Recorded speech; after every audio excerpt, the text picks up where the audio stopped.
Good day, subscribers. Thank you so much for joining me today. I am Jeremy. This is the Financial Education Channel, and I'm so super psyched to share this video with you guys today on the best CEO of any public company. Now, how did I decipher this? I'm going to go through with you guys how I deciphered who deserves to be ranked the best CEO in the world. And I can guarantee you guys that every single one of you guys have probably never heard of this guy's name. You've probably never even heard of the company he runs. But I can guarantee you, in whatever device you're watching right now, one of his company's products are in that device. I can almost guarantee you that. Now, who is this guy? On your screen now you see a picture of him. Do you know who he is? His company's name's actually in the background there. It's called Cirrus Logic, and his name is Jason Rhode. What an amazing CEO he has been since he came on board at Cirrus Logic as the CEO. Now, how did I decipher this? I deciphered this by stock price. Basically, since he's become CEO, how's the stock done?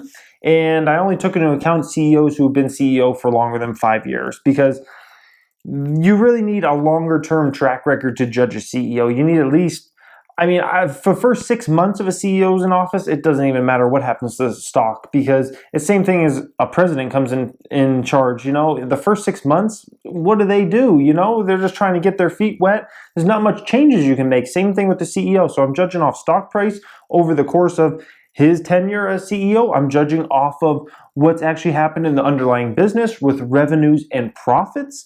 And lastly, we're judging off of all the underlying fundamentals of that business, other than just like the revenue numbers and those kinds of things, the strategic moves that his company has made. So it's like a story I'm basically telling you guys today. And Cirrus Logic is a company I've been invested in, and I made a lot of money in Cirrus Logic. I'll just be honest with you guys. It was a great stock for me. One of my best ever. So, who's this Jason Rhode fellow? This is back from May 17, 2007, and this was the day he was announced CEO. Cirrus Logic today announced that Jason Rhode, PhD, 37 years old, formerly Vice President and General Manager of Cirrus Logic's mixed signal audio product line, has been appointed Cirrus Logic's President and Chief Executive Officer. Rhode joined Cirrus Logic in 1995, and then it talks about his career. Now, there's a bottom paragraph. We interviewed, this is the old CEO and the board of directors talking, we interviewed numerous external candidates for this position, but at the end, the board of directors felt that Cirrus Logic is fortunate to have a number of strong leaders within the company, said Mike Hackworth, Cirrus Logic's chairman of the board at that time. Jason, with his strong mix of technical and business expertise, emerged as a board's unanimous decision. He possesses a vision, energy, commitment to drive the company into a new era of growth built around the company's solid foundation as a leading supplier of analog and mixed signal semiconductors. And boy, has he done this. Now, at this time, no one would have known this Jason Rhode fellow would take Cirrus Logic to where Cirrus Logic is currently and where it's going in the future, unless you were a psychic. I actually wasn't even investing at this time. This was 2007. This was before I even started investing. I didn't start getting into researching things until 2008 and start really investing in 2009, 2010. So this is actually, when he became CEO, this was before my time. Who would have known? Some guy rises the ranks. Who knows? But let's just kind of dig deeper into this. So, stock price, first and foremost. So, 6 months after he was CEO, that's when I start judging CEOs. That's when the stock price was $5.28. So it was a $5 stock. Now look over that stock. It's almost $55 per share. The stock's gone up over 10 times in less than a decade. Unbelievably impressive stock graph there. Now, you don't get a stock graph like that over a decade just by luck, just by coincidence. You get a stock graph like that based upon a lot of hard work and putting together a great company that was built for growth.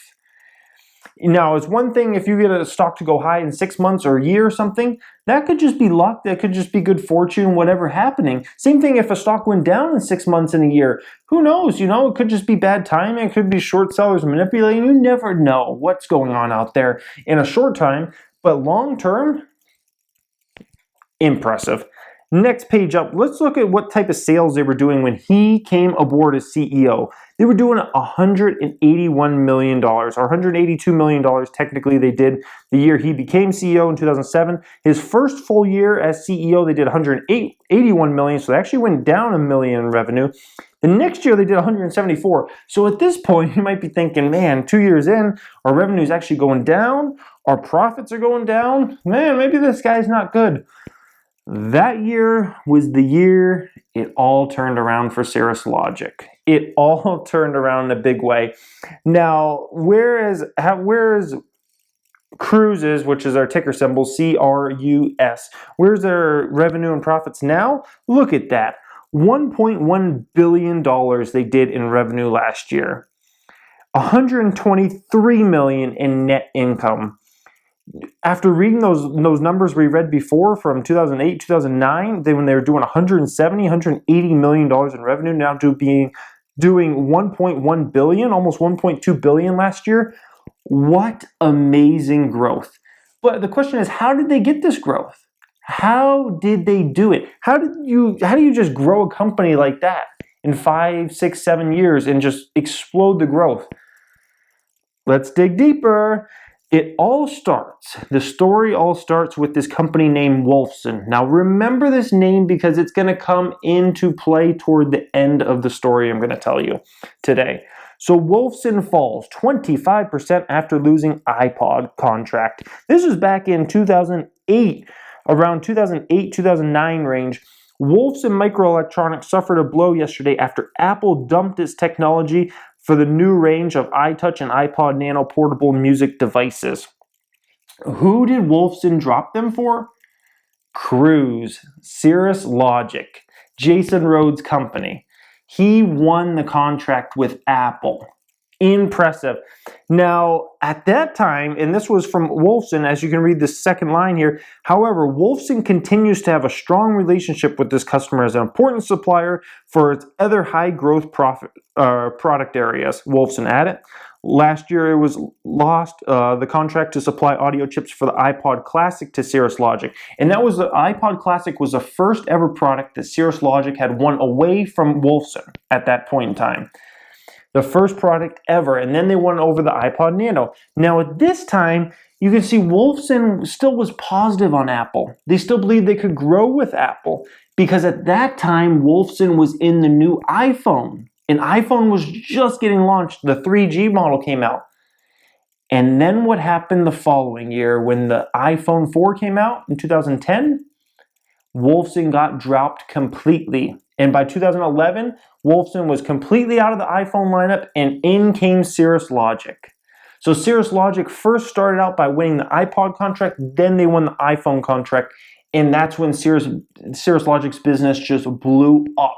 Just went, poof, their stock went higher, everything was grand. They stole away Apple from Wolfson, and we know what Apple did over the coming 5-10 years. Apple did nothing but grow, and the iPhone became the most important electronics device to come out since probably the original Mac or the original computers or something like that. Now, and the iPhone single-handedly made Apple into the most profitable company in the world. So what a train to get on. And then Cirrus Logic won iPad contracts and a lot of different contracts. Now, what else happened here? Let's look at this chart. Now you see around 2010, things are going good. Now in between 2010 and 2016, around 2012, 2013 time, you see the stock's way up there. It's above $40 and then it drops way down. And it stays way down there for about a year and a half, 2 years.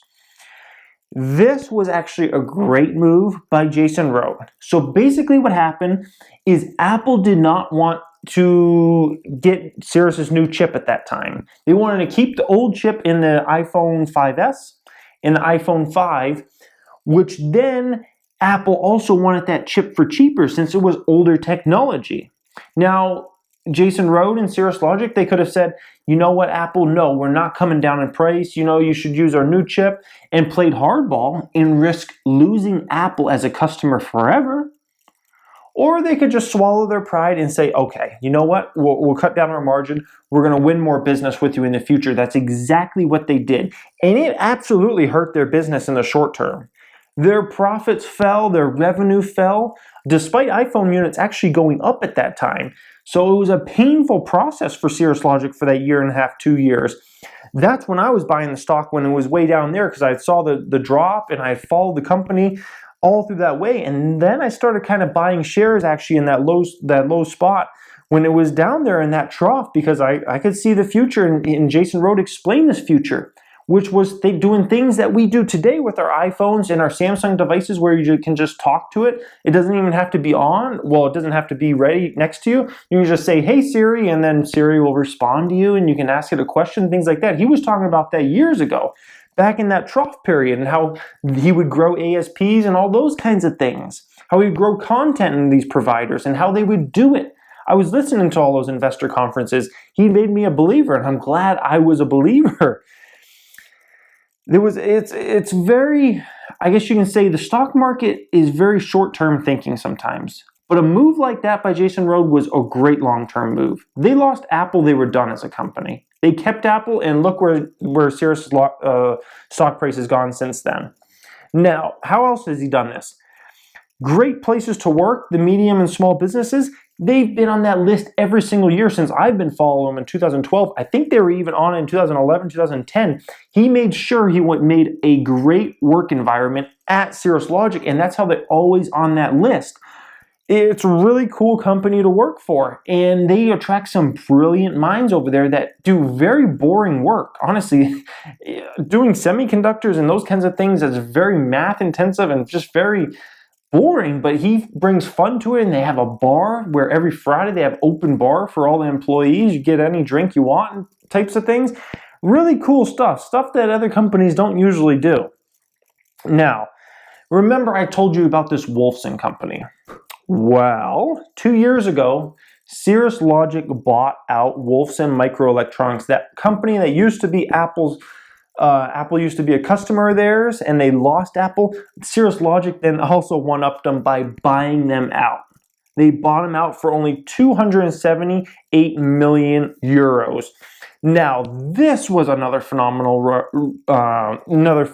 move, because not only did they get Wolfson to come over and get all their employees to help build Cirrus's future, but Wolfson had some fabulous technology, some smart codecs and things that were advanced that Cirrus Logic didn't even have at that time. And Wolfson had a relationship with Samsung, which allowed Cirrus Logic to slowly build their business with Samsung as well. And Samsung was never even a customer of Cirrus Logic before that. So they got great technology, they got a lot of smart employees. Wolfson had about 300-400 great employees over there. And they got to get a relationship with Samsung, which they had zero in business with Samsung prior to that Wolfson acquisition. And now all it's done is help them get way more content in the iPhone. Now they have 2 amplifiers in the iPhone, they have an audio codec in the iPhone. Now you know how the iPhones all have just a straight plug-in, and you can plug your headphones straight in there. That runs through a Cirrus Logic chip. So Cirrus Logic has done nothing but just grow and grow and grow. And this is the latest quarter they just posted, guys. Look at this. Are you freaking kidding me? $306 million they did in September 26, 2015 in net sales. I'm looking at the net sales line. I'm looking all the way toward the right-hand side there, guys. $306 million. This quarter they just reported a few weeks ago, September 24th, 2016, Q2 2017, $428 million. They grew revenue by, what's that, 30-something%, and iPhones dropped in that quarter. iPhone sales dropped, and yet their revenue went through the roof. So imagine in this coming quarter when Apple is expected to finally start growing iPhone units again, imagine what Cruise's revenue is going to be next quarter. What a company Jason Rode has built. Look at the net income for the last quarter, or for last year's last quarter, they did 34 million in net income versus this quarter they did 78. They over double net income. What a job he has done, and I just say bravo, Mr. Jason Rhode. You have built a phenomenal company over there. That company was a nothing company, nothing, and now they're growing into a semiconductor giant. A semiconductor giant is what they're growing into. The amount of revenue they have coming in from Apple alone, plus everybody wants to be their customer now, because they're already like the big dog. If you need an audio, anything audio related in a smartphone, in any type of device, you want to go to Cirrus Logic. Now, Cirrus Logic might not even pay you much mind because they're only focused on the big companies, but it's just fabulous the work he's done, how he's been able to realize, hey, we need to get on this Apple train and this is going to start moving. He did that. He was able to win that and then stay on the Apple train, and then not only stay on that, but bite the bullet when he had to in 2013 and 14, and then grow business with Apple and grow business outside of Apple with Samsung and these other companies. And basically now they're just the dominant player in audio. They're just the dominant player. There's no question about it. No one's even close to doing the kind of things that they're doing in audio. Fabulous work. I enjoyed sharing the story with you guys about the best CEO, in my opinion, of any public company. And maybe you can learn some things from this as far as judging CEOs in the future. It's such an important thing when you're looking at investing. You have to be able to judge a CEO and know when there's a good one and know when there's a bad one, because at the end of the day, most companies will live and die by the CEO. There's some companies that are so big that, even an idiot could run it. But a lot of companies, especially the ones I invest in that are, a few $1 billion in market cap, you really need a brilliant CEO running that company or they can just fall. Thank you so much for watching this, guys, today. If you haven't subscribed, which everybody probably subscribed because no one's going to watch this video from a search engine or whatever, so I'm just going to end the video there. Thank you, guys, and have a great day.